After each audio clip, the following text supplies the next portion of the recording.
Je m'appelle Anant. Ma question concerne le mariage, le divorce. Je suis marié. Non, ce sont deux choses différentes. Mariage. Ce que j'observe aujourd'hui, c'est beaucoup de jeunes, beaucoup d'entre eux ne veulent pas se marier. Et le peu qui se marient, il arrive parfois qu'ils divorcent. Donc, pouvez-vous nous éclairer sur cette situation, Sadhguru?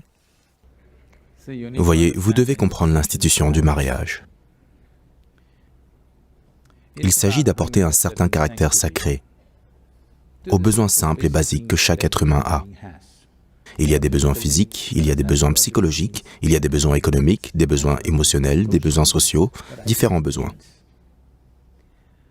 Pour assouvir toutes ces choses, on a mis en place une institution appelée mariage où tout cela peut être géré judicieusement. Autrement, si nous le faisions dans la rue comme toutes les autres créatures, ça tournerait très mal pour nous et on ne se sentirait pas bien à ce sujet.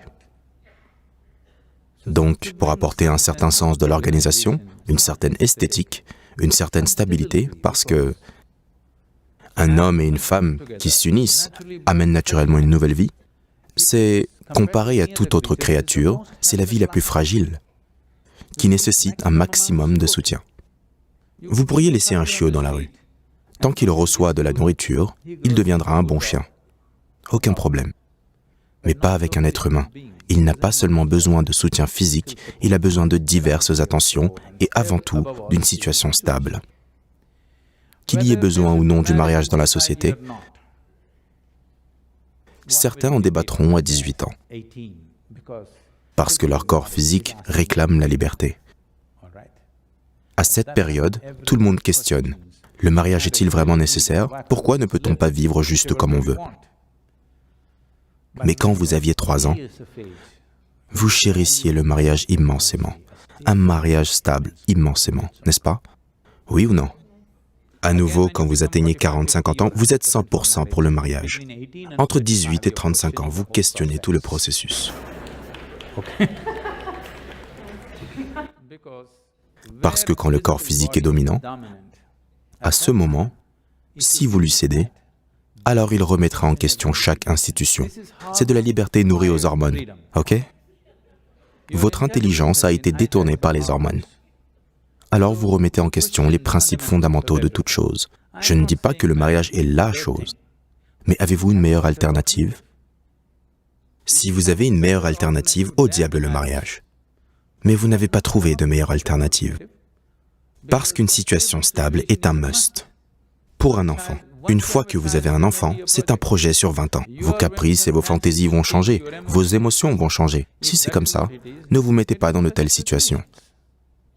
Il n'est pas obligatoire pour tout le monde de se marier. C'est bien, vous disiez que les gens se demandent s'ils doivent se marier ou non, j'en suis heureux. Ce n'est pas nécessaire pour tout le monde. Mais si vous vous lancez dedans, et surtout si vous avez des enfants, vous devez comprendre. C'est un projet de minimum 20 ans, que ça vous plaise ou non. Sinon, vous ne devriez pas vous engager dans ce genre de projet.